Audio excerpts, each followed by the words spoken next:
Ceci pour vous dire qu'il y a plusieurs religions dans le monde. D'autres vont vous parler du paradis, d'autres vont vous parler de l'enfer, d'autres vont vous parler du purgatoire, et toutes sortes de formes de croyances. Certains vont croire à ça, et d'autres pas. Mais toujours est-il, vous êtes tous enfermés dans le monde, dans le visible. Et aucun de vous, dans le visible, est immortel ou éternel. Donc il y aura un chemin à prendre que tous ceux qui font la politique, tous ceux qui font la musique, les cinémas, peu importe, dans tout ce que vous faites, vous allez tous prendre le même chemin. La route du grand mystère, donc la mort. Beaucoup vont connaître la mort. Tous. Maintenant, tout dépend de quelle mort. Il y a la mort physique et la mort spirituelle. Donc, pour ne pas connaître la mort spirituelle, il faut être affranchi, il faut connaître la vérité. Il faut être libéré du joug de la servitude mentale, intellectuelle, morale et spirituelle. Pour cela, certains disent, qu'est-ce qu'il faut faire? Jean 8, 32, vous connaîtrez la vérité vous affranchira. Certains pensent que pour connaître la vérité, il faut prendre la Bible, il faut ouvrir la Bible et lire. Ils pensent que c'est là où ils vont connaître la vérité. Non! C'est parce que le vrai Christ a dit. Vous connaîtrez la vérité.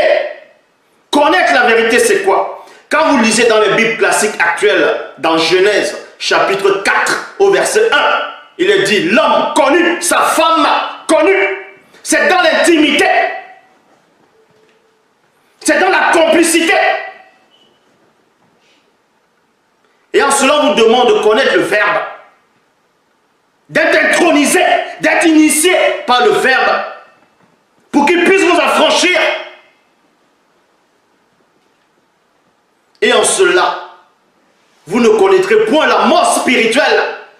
Dans tous ces rigolos qui sont sur YouTube, sur Facebook, dans les réseaux sociaux,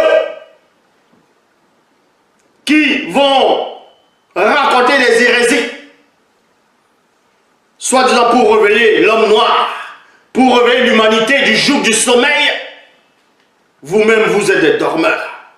Car il n'y a qu'une seule vérité, un seul enseignant, c'est celui qui est en face de vous.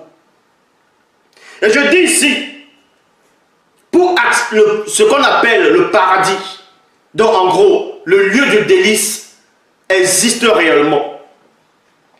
Ça n'a rien à voir avec les visions de l'anti-vérité, les visions du sensationnisme que les gens partent pour vous dire qu'ils sont allés au paradis, ils ont vu l'ange Gabriel, ils ont vu Marie, ils ont vu le faux J.C. Mais quand ils reviennent sur terre, ils sont toujours en train de mentir. Ils sont toujours dans les péchés et dans l'ignorance. Je vous apporte cette vérité. Cette vérité qui était connue par les prophètes de l'ancien temps, les Batopédamoudi. C'est cette vérité que j'apporte.